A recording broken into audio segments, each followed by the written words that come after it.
नमस्ते प्यारे साथियों, कैसे हैं आप सभी। आशा करता हूं बहुत ही अच्छे होंगे और अच्छे से पढ़ाई कर रहे होंगे।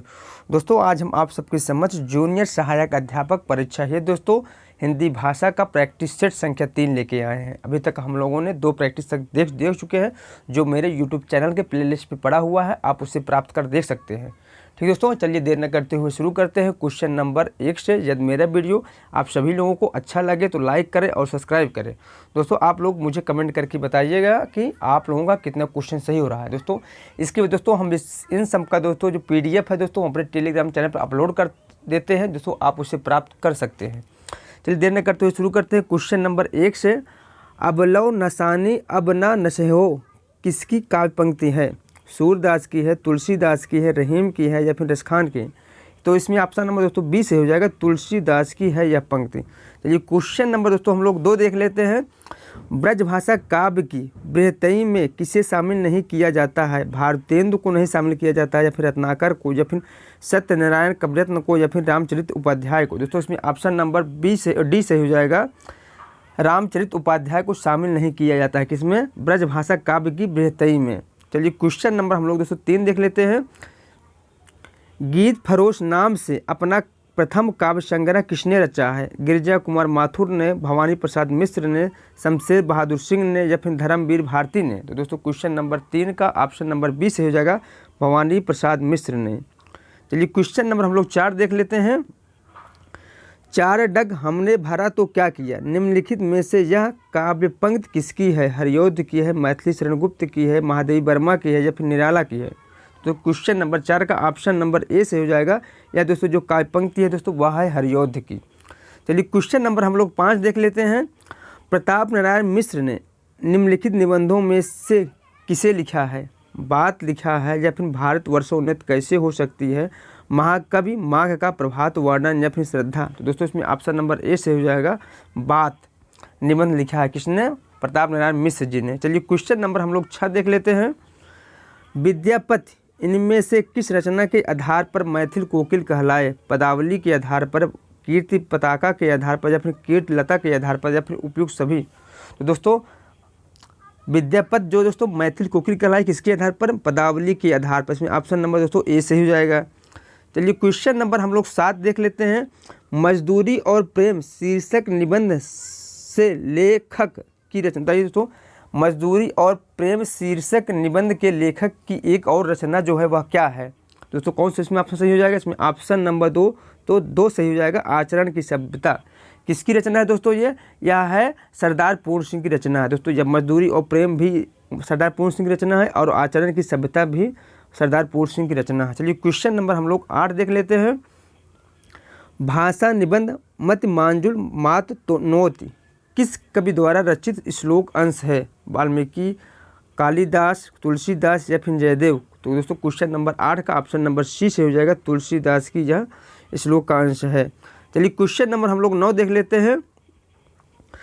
प्रसिद्ध समीक्षक रमेश कुंतल मेघ को उनकी किस कृति के लिए वर्ष 2017 में साहित्य अकादमी पुरस्कार दिया गया था। बताइए दोस्तों इसमें कौन सा ऑप्शन सही हो जाएगा।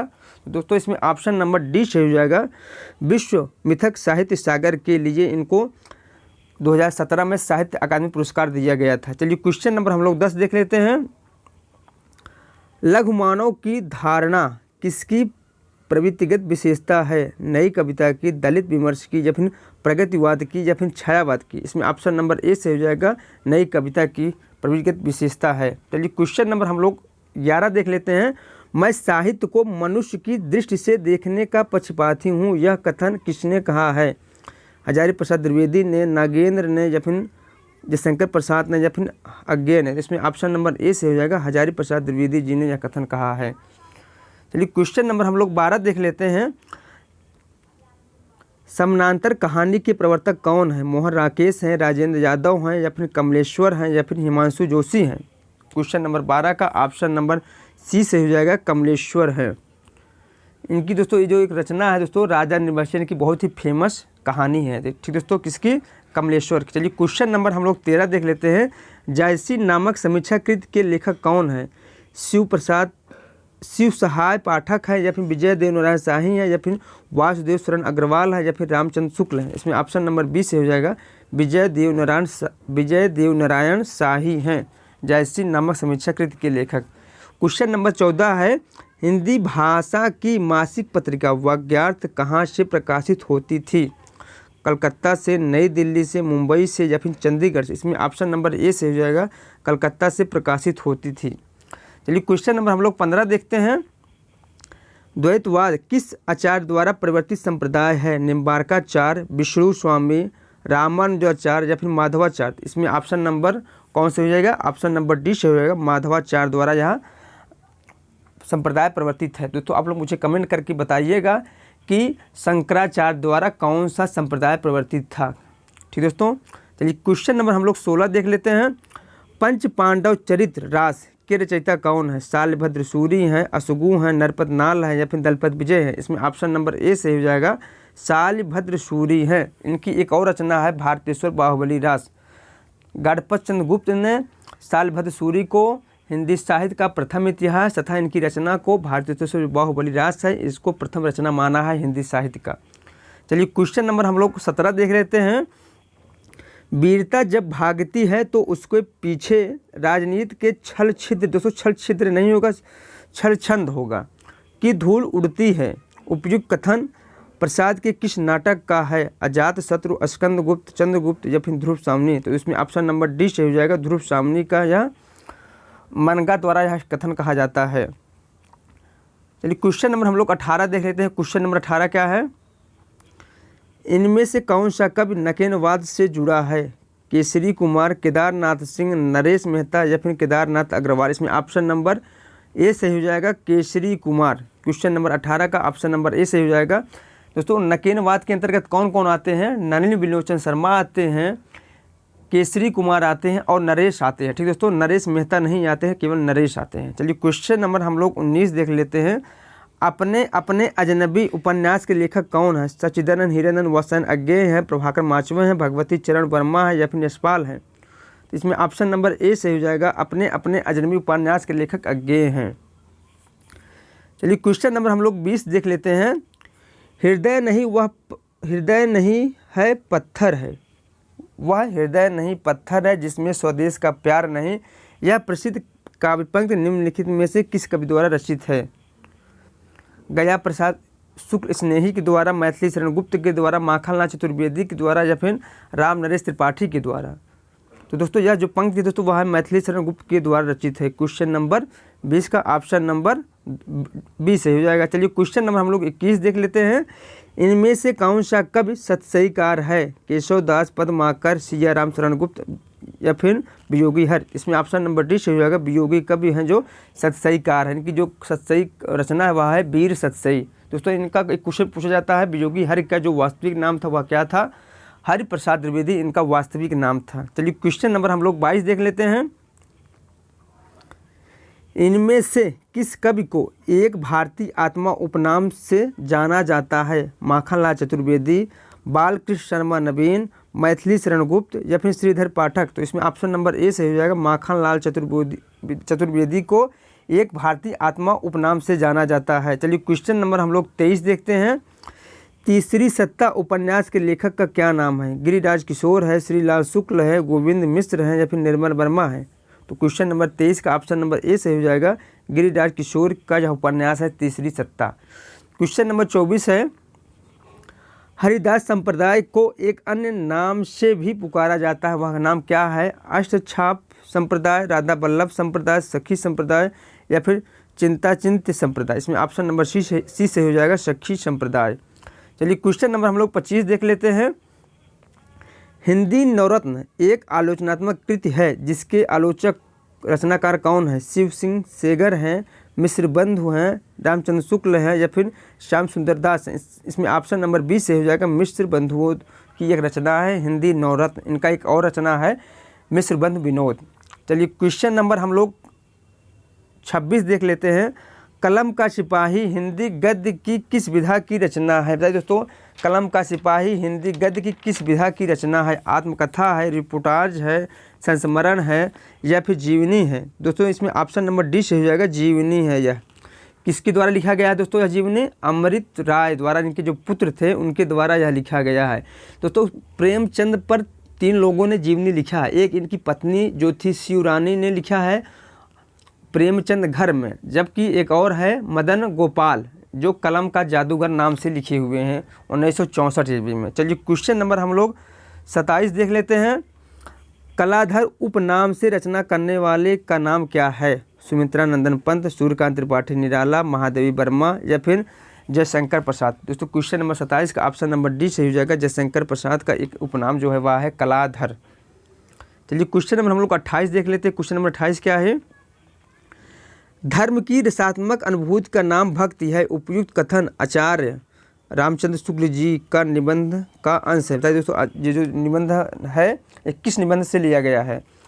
श्रद्धा और भक्त से, मानस की धर्म भूमि से या फिर लोभ और प्रीति से या फिर कविता क्या है? इसमें ऑप्शन नंबर बी से हो जाएगा, मानव की धर्म भूमि से लिया गया है। चलिए क्वेश्चन नंबर हम लोग 29 देखते हैं। भविष्यत कहा किसकी रचना है? राम सिंह की है, देवसेन की है, धनपाल की है या फिर पुष्पदंत की? इसमें ऑप्शन नंबर सी से हो जाएगा, धनपाल की भविष्यत कहा रचना है। क्वेश्चन नंबर 30 है। भारत दुर्दशा के रचनाकार कौन है? इसमें कौन सा ऑप्शन सही हो जाएगा? इसमें ऑप्शन नंबर सी सही हो जाएगा, भारतेंदु हरिश्चंद्र की रचना है भारत दुर्दशा। क्वेश्चन नंबर 30 का ऑप्शन नंबर सी सही हो जाएगा। क्वेश्चन नंबर 31 है। रीतबद्ध कवि देव हैं, अलंकारवादी हैं, रीतवादी हैं, वक्रोक्तिवादी हैं या फिर रसवादी हैं? इसमें ऑप्शन नंबर डी सही हो जाएगा, रसवादी हैं देव, रीतबद्ध के कवि हैं ये। क्वेश्चन नंबर 32 है। गीत गोविंद के रचयिता कौन है? कालिदास, बाण भट्ट, भारवी या फिर जयदेव? इसमें ऑप्शन नंबर डी से हो जाएगा, जयदेव जो है गीत गोविंद के रचनाकार हैं। चलिए क्वेश्चन नंबर हम लोग 33 देख लेते हैं। इनमें से एक कवि अष्टछाप में नहीं आता, कौन है वो? कृष्णदास, चतुर्भुज दास, छीत स्वामी या फिर गोविंद दास? इसमें ऑप्शन नंबर डी से हो जाएगा, गोविंद दास जो है अष्टछाप में नहीं है, जबकि कौन है? गोविंद स्वामी आते हैं, गोविंद दास नहीं, गोविंद स्वामी आते हैं। क्वेश्चन नंबर 34 है। बीसलदेव रासो के रचयिता कौन है? चंद्रबरदई हैं, जगनिक हैं, नरपतनाल है या फिर स्वयंभू हैं? इसमें ऑप्शन नंबर सी से हो जाएगा। क्वेश्चन नंबर 34 का नरपतनाल हैं बीसलदेव रासो के रचयिता। चलिए क्वेश्चन नंबर हम लोग 35 देख लेते हैं। कीर्त पताका के रचनाकार का नाम क्या है? विद्यापति है, रामानंद है, सूरदास है या फिर विष्णुदास? इसमें ऑप्शन नंबर ए सही हो जाएगा, विद्यापति है कीर्त पताका के रचनाकार। चलिए क्वेश्चन नंबर हम लोग 36 देख लेते हैं। निम्नलिखित में विष्णु प्रभाकर द्वारा लिखित यात्रा वृत्त कौन सा है? कौन सा इसमें ऑप्शन सही हो जाएगा? इसमें ऑप्शन नंबर 20 सही हो जाएगा, ज्योतिपुंज हिमालय। ठीक है दोस्तों, कौन? ज्योतिपुंज हिमालय सही हो जाएगा, ऑप्शन नंबर 20 सही हो जाएगा। चलिए क्वेश्चन नंबर हम लोग 37 देख लेते हैं। जयशंकर प्रसाद के किस नाटक में कार्नेलिया पात्र है? दोस्तों किस जयशंकर प्रसाद के किस नाटक में कार्नेलिया पात्र है? स्कंदगुप्त, चंद्रगुप्त, विशाख या फिर अजातशत्रु? इसमें ऑप्शन नंबर 20 से हो जाएगा, जयशंकर प्रसाद के चंद्रगुप्त नाटक में कार्नेलिया पात्र है। चलिए क्वेश्चन नंबर हम लोग 38 देख लेते हैं। निम्नलिखित ग्रंथों में से कौन सा ग्रंथ रीतकालीन नहीं है? दोस्तों कौन सा एक ग्रंथ है जो रीतकालीन नहीं है? वह है ऑप्शन नंबर सी, हिमतरंगिणी। हिमतरंगिणी दोस्तों यह राष्ट्रीय संस्कृत काव्यधारा की रचना है जिसके लेखक माखनलाल चतुर्वेदी हैं। चलिए क्वेश्चन नंबर हम लोग 39 देख लेते हैं। प्रवासी के गीत के रचनाकार कौन है? नरेंद्र शर्मा है, हरिवंश राय बच्चन है, भगवती चरण वर्मा है या फिर हरकृष्ण प्रेमी है? इसमें ऑप्शन नंबर ए सही हो जाएगा, नरेंद्र शर्मा है प्रवासी के गीत के रचनाकार। चलिए क्वेश्चन नंबर हम लोग 40 देख लेते हैं। क्वेश्चन नंबर 40 क्या है? तो सूची 1 को सूची 2 से मिलान करना है। जूही की कली किसकी रचना है? तो जूही की कली निराला की रचना है। नौका विहार किसकी रचना है? तो सुमित्रा नंदन पंत की रचना है। नदी के दीप किसकी रचना है? तो वह है अज्ञे की। अब पुष्प की अभिलाषा किसकी रचना है? वह है माखनलाल चतुर्वेदी की। ऑप्शन नंबर दोस्तों 1 4 हो जाएगा, 4 किसमें है? 1 इसमें है और नौका विहार 3 ये है दोस्तों, इसमें ऑप्शन नंबर ए सही हो जाएगा। चलिए क्वेश्चन नंबर हम लोग 41 देख लेते हैं। क्वेश्चन नंबर 41 क्या है? अर्धनारीश्वर निबंध संग्रह के रचनाकार का नाम क्या है? दोस्तों अर्धनारीश्वर निबंध संग्रह के रचनाकार क्या है? इसमें दोस्तों ऑप्शन नंबर जो है वह 20 सही हो जाएगा, रामधारी सिंह दिनकर। चलिए क्वेश्चन नंबर हम लोग 42 देख लेते हैं। क्वेश्चन नंबर 42 क्या है? नाटक और नाटककार की दृष्टि से एक युग्म अशुद्ध है वह कौन सा है? चारुमित्रा राम कुमार वर्मा की रचना दोस्तों यह सही है। एक घूट जयशंकर प्रसाद की रचना है, यह भी सही है।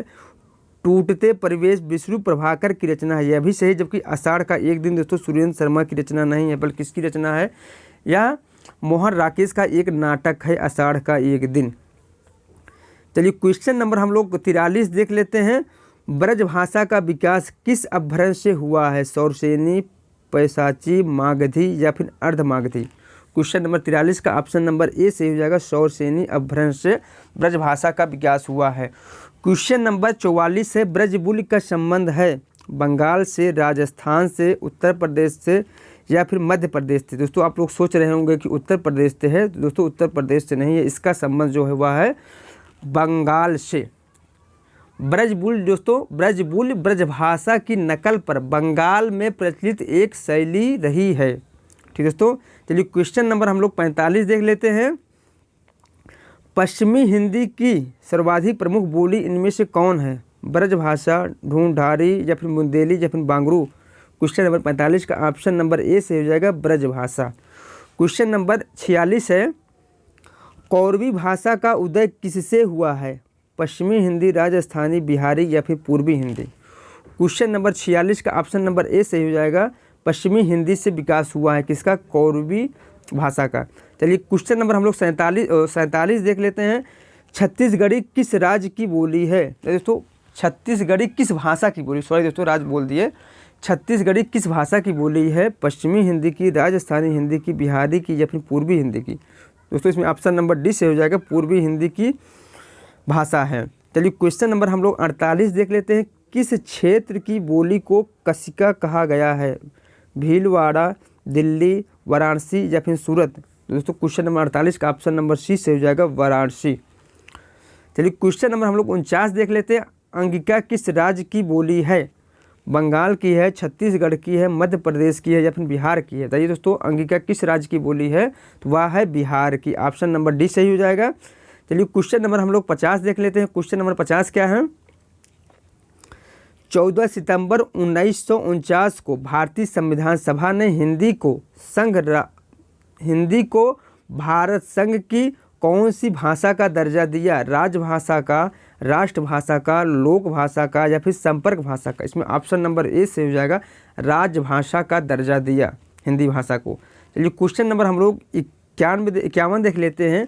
भारत में हिंदी को संविधान की किस धारा के अंतर्गत राजभाषा घोषित किया गया है? दोस्तों इसमें कौन सा ऑप्शन सही हो जाएगा? इसमें दोस्तों ऑप्शन नंबर 1 सही हो जाएगा, धारा 343 का 1 के अंतर्गत। ठीक दोस्तों, राजभाषा घोषित किया गया। चलिए क्वेश्चन नंबर हम लोग 52 देखते हैं। देवनागरी लिपि का सर्वप्रथम विकास किस राज्य से हुआ माना जाता है? महाराष्ट्र, पंजाब, राजस्थान, गुजरात? इसमें ऑप्शन नंबर डी से हो जाएगा, गुजरात से सर्वप्रथम माना जाता है देवनागरी लिपि का साक्ष्य। चलिए क्वेश्चन नंबर हम लोग 53 देख लेते हैं। राम ध्यान मंजरी के रचयिता कौन है? बताइए दोस्तों राम ध्यान मंजरी के रचयिता कौन है? तुलसीदास, केशवदास, स्वामी अग्रदास या फिर हृदय राम? क्वेश्चन नंबर 53 का ऑप्शन नंबर सी से हो जाएगा, स्वामी अग्रदास राम ध्यान मंजरी के रचनाकार हैं। क्वेश्चन नंबर 54 है, निम्नलिखित में से कौन सा खंड काव्य राम नरेश त्रिपाठी का नहीं है? मिलन, स्वप्न, पथिक या फिर नहुष? इसमें ऑप्शन नंबर डी सही हो जाएगा, नहुष जो है किसका? राम नरेश त्रिपाठी की रचना नहीं है, बल्कि किसकी रचना है? यह है मैथिली शरण गुप्त की रचना है, नहुष। चलिए क्वेश्चन नंबर हम लोग 55 देख लेते हैं। बाल कृष्ण भट्ट द्वारा रचित उपन्यास कौन सा है? दोस्तों बाल कृष्ण भट्ट द्वारा रचित उपन्यास कौन सा है? इसमें ऑप्शन नंबर डी सही हो जाएगा, 100 अजान एक सुजान बाल कृष्ण भट्ट द्वारा रचित उपन्यास है। क्वेश्चन नंबर 56 है, अपनी खबर किस लेखक की आत्मकथा है? पांडे बेचन शर्मा उग्र, राहुल संकृतायन, रामविलास शर्मा या फिर श्याम सुंदर दास? क्वेश्चन नंबर 56 का ऑप्शन नंबर ए सही हो जाएगा, पांडे बेचन शर्मा उग्र की आत्मकथा है अपनी खबर। चलिए क्वेश्चन नंबर हम लोग 57 देख लेते हैं। दिए गए विकल्पों में से कौन सा अतुल का समानार्थी शब्द नहीं है? अनोखा, अनल, अनुपम या फिर अपूर्व?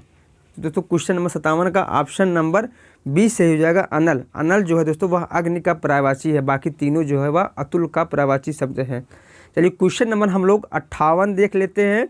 निम्न में से कौन सा शब्द अनेकार्थ है? इसमें कौन सा ऑप्शन सही हो जाएगा दोस्तों? साहस, पुस्तक, अंबर, बालक। इसमें ऑप्शन नंबर सी सही हो जाएगा। अंबर जो है दोस्तों वह अनेकार्थ है। इसका और अर्थ जो है वह है वस्त्र है, आकाश है, मेघ है अंबर का।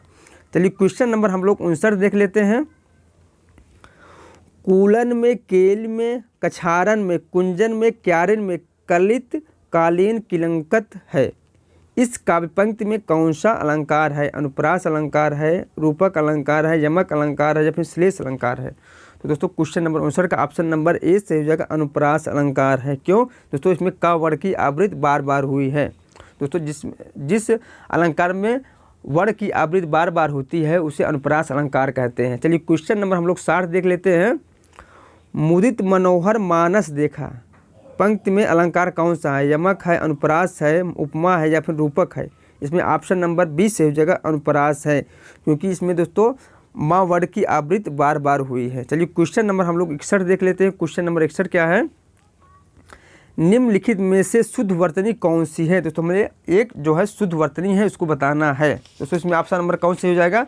इसमें ऑप्शन नंबर 1 सही हो जाएगा। अनधिकार जो है दोस्तों वह शुद्ध वर्तनी है, बाकी दोस्तों सभी गलत हैं। चलिए क्वेश्चन नंबर हम लोग 62 देख लेते हैं। क्वेश्चन नंबर 62 क्या है? कवि कुटिल जीव निस्तार हित वाल्मीकि तुलसी भयो कथन है किसका है? रामचरण दास का है, नाभा दास का है, रघुवर दास का है या फिर हरिराम व्यास का है? तो क्वेश्चन नंबर 62 का ऑप्शन नंबर बी सही हो जाएगा, नाभा दास का कथन है। चलिए क्वेश्चन नंबर हम लोग 63 देख लेते हैं। खेती न किसान को भिखारी को न भीख बल, बनिक को न बनिज न चाकर को चाकरी। पंक्ति तुलसीदास के किस कृति से संबद्ध है? रामचरितमानस से, कवितावली से, विनय पत्रिका से या फिर गीतावली से? क्वेश्चन नंबर 63 का ऑप्शन नंबर बी से हो जाएगा, कवितावली से संबंधित है यह पंक्ति। क्वेश्चन नंबर 64 है। जहांगीर जस चंद्रिका रचना किसकी है? केशवदास की, मतीराम की, भूषण की या फिर देव की? दोस्तों इसमें ऑप्शन नंबर ए सही हो जाएगा, केशवदास की रचना है। ठीक दोस्तों, चलिए क्वेश्चन नंबर हम लोग 65 देख लेते हैं। निम्न में वर्तनी की दृष्टि से अशुद्ध शब्द बताना है हमें। दोस्तों बताइए कौन सा इसमें ऑप्शन सही हो जाएगा? इसमें ऑप्शन नंबर बी सही हो जाएगा। दोस्तों प्रादेशिक दोस्तों वह सही है, माधुर भी सही है और व्याप्त भी सही है दोस्तों, जबकि ये दोस्तों यह प्रमाणिक होता है, न कि प्रमाणिक होता है। तो दोस्तों क्या होता है? इसमें पापे आ के मात्रा है, प्रमाणिक होता है। चलिए क्वेश्चन नंबर हम लोग 66 देख लेते हैं।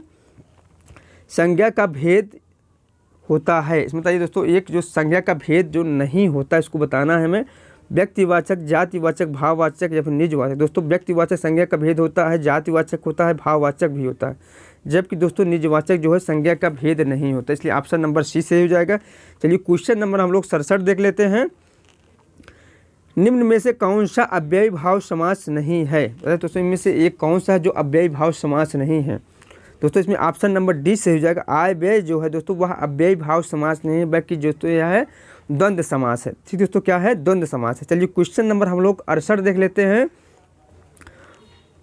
पानी शब्द का वचन क्या है? दोस्तों पानी शब्द का वचन क्या है? इसमें दोस्तों ऑप्शन नंबर डी सही हो जाएगा, सदा एक वचन पानी का वचन है। चलिए क्वेश्चन नंबर हम लोग 69 देख लेते हैं। निम्न में कौन सा शब्द विशेषण है? आगरा, चमकीला, घर, लिखना? इसमें ऑप्शन नंबर बी से हो जाएगा, चमकीला है दोस्तों वह विश्लेषण शब्द है। दोस्तों चमक शब्द में इला प्रत्यय जोड़ने पर चमकीला बनता है दोस्तों, यह एक विश्लेषण शब्द है। चलिए क्वेश्चन नंबर हम लोग 70 देख लेते हैं। स्वर संधि का उदाहरण है, अन्वय है, किंचित है, तद्रुप है या फिर नीरस है? तो क्वेश्चन नंबर 70 का ऑप्शन नंबर कौन से हो जाएगा? ऑप्शन नंबर ए से हो जाएगा, अन्वय है। दोस्तों इसका विच्छेद क्या होगा? अन प्लस अय। चलिए क्वेश्चन नंबर हम लोग 71 देख लेते हैं। स्वर संधि में किसका मेल होता है? स्वरों का, व्यंजनों का, शब्दों का या फिर मात्राओं का? दोस्तों हम सभी लोग जानते हैं स्वर संधि में स्वरों का मेल होता है, ऑप्शन नंबर ए से हो जाएगा।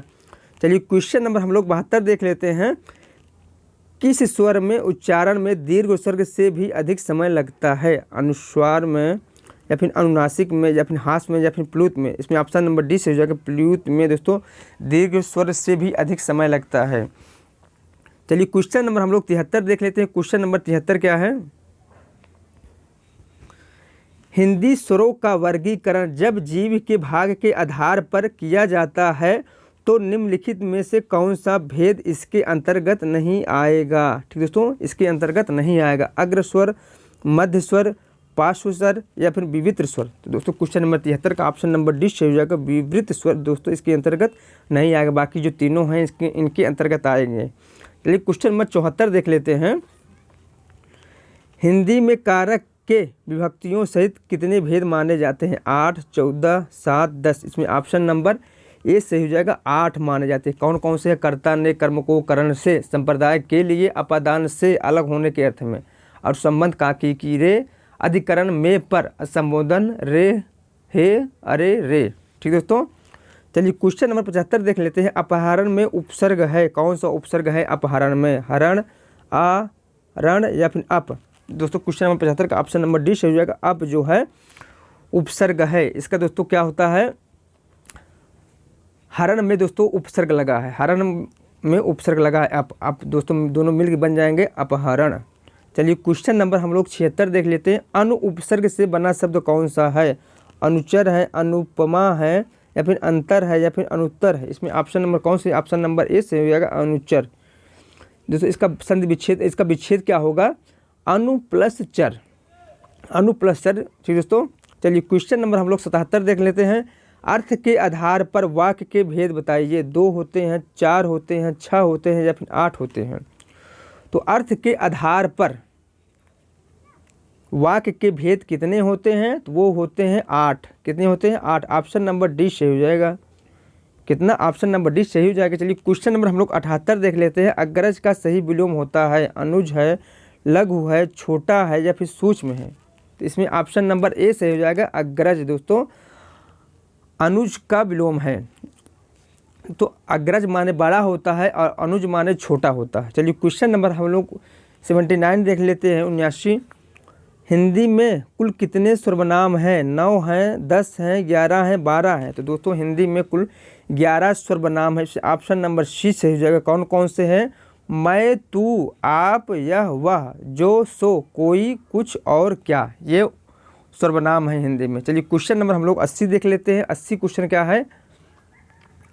अनुरूप में कौन सा समास है? कर्मधारय, तत्पुरुष, अव्ययी भाव या फिर द्विगु समास। तो क्वेश्चन नंबर 80 का ऑप्शन नंबर सी सही हो जाएगा। अव्ययी भाव समास है। इसका विग्रह क्या होगा? जैसा रूप है वैसा। चलिए क्वेश्चन नंबर हम लोग 81 देख लेते हैं। कर्म के आधार पर क्रिया के कितने भेद होते हैं? 3, 4, 6 या फिर 2। तो कर्म के आधार पर क्रिया के 2 भेद होते हैं। कौन कौन से? सकर्मक और अकर्मक। चलिए क्वेश्चन नंबर हम लोग 82 देख लेते हैं। विभावानुभावा व्यभिचारी संयोगाद रस निष्पत्ति को प्रतिपादित किया है किसने? दंडी ने, भरतमुनि ने, वामन ने या फिर अभिनवगुप्त ने। तो ऑप्शन नंबर बी सही हो जाएगा। भरतमुनि ने इस सूत्र को प्रतिपादित किया है। चलिए क्वेश्चन नंबर हम लोग 83 देख लेते हैं। कौन सा पद विकृत होता है? संज्ञा होता है, अव्यय होता है, विशेषण होता है या क्रिया होता है। तो पूछा है कौन सा पद विकृत नहीं होता है? तो ये ऑप्शन नंबर बी सही हो जाएगा, अव्यय। चलिए क्वेश्चन नंबर हम लोग 84 देख लेते हैं। निम्नलिखित में से कौन सा तद्भव शब्द है? इसमें से कौन सा एक तद्भव शब्द है? कौन सा हो जाएगा इसमें दोस्तों ऑप्शन नंबर कौन सा हो जाएगा? ऑप्शन नंबर ए से हो जाएगा। अमी जो है दोस्तों वह तद्भव शब्द है, बाकी दोस्तों तत्सम शब्द हैं। चलिए क्वेश्चन नंबर हम लोग 85 देख लेते हैं। संस्कृत भाषा से हिंदी में बिना परिवर्तन के प्रयुक्त होने वाले शब्द क्या कहलाते हैं? तद्भव कहलाते हैं, तत्सम कहलाते हैं, देशज कहलाते हैं या विदेशी कहलाते हैं। इसमें ऑप्शन नंबर बी से हो जाएगा। तत्सम शब्द कहलाते हैं। जो शब्द संस्कृत के जो कि त्यों ले लिए जाते हैं वो तत्सम से कहलाते हैं, जबकि तद्भव जो संस्कृत में कुछ हेर फेर करके लिए जाते हैं वो तद्भव कहलाते हैं। चलिए क्वेश्चन नंबर हम लोग 86 देख लेते हैं। क्वेश्चन नंबर 86 क्या है? निम्नलिखित में से कौन सा शब्द पुल्लिंग है? बताइए दोस्तों इनमें से एक कौन सा शब्द है जो पुल्लिंग है? बताइए दोस्तों, ए होगा, बी या सी या डी। इसमें ऑप्शन नंबर ए सही हो जाएगा। सोमवार जो है दोस्तों वह पुल्लिंग शब्द है, बाकी दोस्तों स्त्रीलिंग शब्द है। क्वेश्चन नंबर 87 है। कौन सा शब्द असुर का पर्यायवाची नहीं है? इनमें से एक कौन सा शब्द है जो असुर का पर्यायवाची नहीं? दोस्तों या तो धान दोस्तों असुर का पर्यायवाची है, सुरारी दोस्तों असुर का पर्यायवाची है दोस्तों। इसमें जो दिया है तमीरचर जो है दोस्तों, ये ऑप्शन गलत है दोस्तों। इसमें क्या सही हो जाएगा? तमीचर होगा। रा है दोस्तों, इसमें रा नहीं होगा, केवल होगा तमीचर दोस्तों। जबकि सी जो है वह ध्रुव केतु है दोस्तों, यह भी गलत है। इसमें दोस्तों धूम केतु होगा। धूम केतु दोस्तों जो है वह आग का पर्यायवाची है। ठीक दोस्तों, इसमें ऑप्शन नंबर यही हो जाएगा। धूम केतु जो है दोस्तों वह आग का पर्यायवाची है। चलिए क्वेश्चन नंबर हम लोग 88 देख लेते हैं। छंद से संबंधित गणों की संख्या कितनी है? 6 है, 7 है, 8 है या फिर 10 है? तो दोस्तों छंद से संबंधित गणों की संख्या कितनी है? 8 है। 3 वर्णों को मिलाकर एक गण बनता है। चलिए क्वेश्चन नंबर हम लोग 89 देख लेते हैं। राम आम खाता है में वाच्य का कौन सा रूप है? भाववाच्य, कर्मवाच्य, कृतवाच्य या फिर उभयवाच्य? इसमें ऑप्शन नंबर सी सही हो जाएगा, कृतवाच्य है। चलिए क्वेश्चन नंबर हम लोग 90 देख लेते हैं। कौन सा शब्द पुल्लिंग है?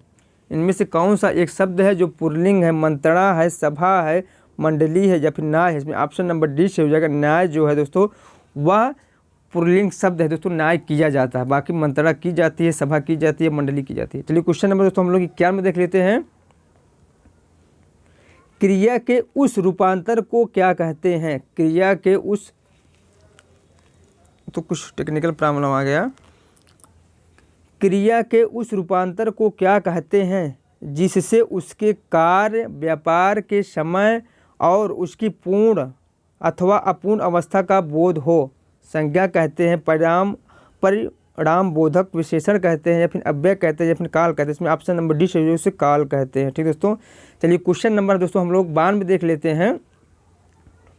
अंकुरब को खड़ी बोली में क्या कहते हैं? अंकुरित होना, अकड़ना, नीचे गिराना या फिर अंगड़ाई लेना? इसमें ऑप्शन नंबर ए सही हो जाएगा, अंकुरित होना। अंकुरब को खड़ी बोली में अंकुरित होना कहते हैं। चलिए क्वेश्चन नंबर 93 है। नीचे दिए गए वाक्यों के लिए कौन सा मुहावरा सही है, बताइए उसको। युवकों को डैश होने पर ही विवाह करना चाहिए। क्या होने पर विवाह करना चाहिए? इसमें कौन सा ऑप्शन सही हो जाएगा? इसमें ऑप्शन नंबर सी से हो जाएगा, अपने पैरों पर खड़े होने पर ही विवाह करना चाहिए। ठीक दोस्तों, चलिए क्वेश्चन नंबर हम लोग 94 देख लेते हैं दोस्तों। क्वेश्चन नंबर 94 से 98 दोस्तों पद्यांश के आधार पर हमें प्रश्न का उत्तर देना है। चलिए दोस्तों हम लोग पद्यांश देख लेते हैं। पद्यांश क्या है? माना आज मशीनी युग में समय बहुत महंगा है, लेकिन तुम थोड़ा अवकाश निकाली, तुमसे 2 बातें करनी है। उम्र बहुत बाकी है लेकिन उम्र बहुत छोटी भी तो है। एक स्वप्न मोती का है तो एक स्वप्न रोटी भी तो है। घुटनों में माथा रखने से पोखर पार नहीं होता है।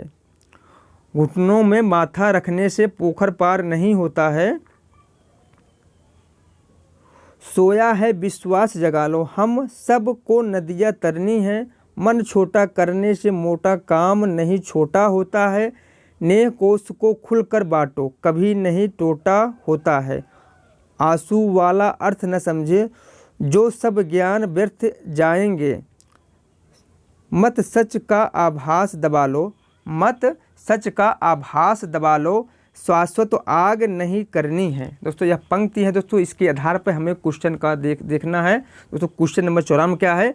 आज के मशीनी युग में समय महंगा होने का क्या तात्पर्य है? इसमें दोस्तों कौन सा ऑप्शन सही हो जाएगा? आप लोग देख के बताइए कौन सा ऑप्शन सही हो जाएगा।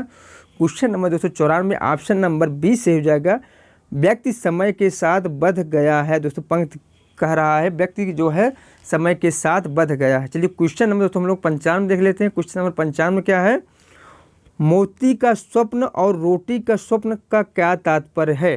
दोस्तों मोती का स्वप्न और रोटी का स्वप्न का क्या तात्पर्य है? दोस्तों इसमें दोस्तों ऑप्शन नंबर कौन से हो जाएगा? इसमें ऑप्शन नंबर ए से हो जाएगा, वैभव युक्त जीवन एवं आवश्यकताओं की पूर्ति जो है दोस्तों मोती का स्वप्न और रोटी का स्वप्न का तात्पर्य है। चलिए क्वेश्चन नंबर दोस्तों हम लोग 96 देख लेते हैं। क्वेश्चन नंबर 96 क्या है? घुटने में माथा रखने से पोखर पार नहीं होता, पंक्ति का भाव क्या है? इसमें दोस्तों ऑप्शन कौन सही हो जाएगा? दोस्तों इसमें ऑप्शन है जो सी सही हो जाएगा, मानव निष्क्रिय होकर आगे नहीं बढ़ सकता है। ठीक दोस्तों, इसमें मानव निष्क्रिय होकर आगे नहीं बढ़ सकता है। दोस्तों यही इसका अर्थ है, तात्पर्य है। चलिए क्वेश्चन नंबर दोस्तों हम लोग 97 देख लेते हैं। मन और स्नेह के बारे में कवि का क्या परामर्श है। दोस्तों तो इसमें ऑप्शन नंबर कौन सी हो जाएगा, क्वेश्चन नंबर 97 का। दोस्तों इसमें ऑप्शन नंबर डी सही हो जाएगा।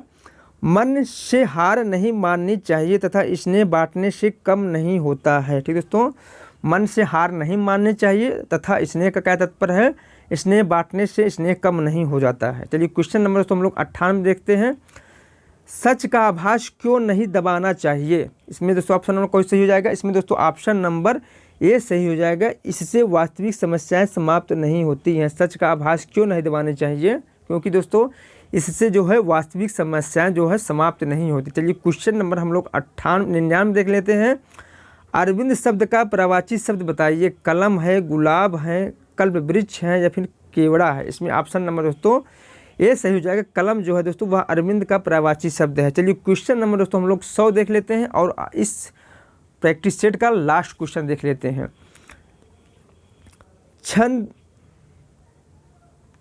छंद की हर पंक्ति को चरण या डैश कहा जाता है। पाद, गत, यत या फिर गढ़। इसमें ऑप्शन नंबर ए से हो जाएगा। छंद की हर पंक्ति को चरण या पाद कहा जाता है। क्या कहा जाता है दोस्तों, पाद कहा जाता है। ठीक दोस्तों, ये वीडियो दोस्तों यहीं समाप्त हो रहा है। इसके आगे दोस्तों हम कल इसका अगला प्रैक्टिस सेट ले आएंगे। दोस्तों यदि मेरा वीडियो आप सभी लोगों को अच्छा लगा हो तो लाइक करें और सब्सक्राइब करें। दोस्तों आप लोग ज़रूर मुझे कमेंट करके बताइएगा आप लोगों का कितना क्वेश्चन सही हुआ है।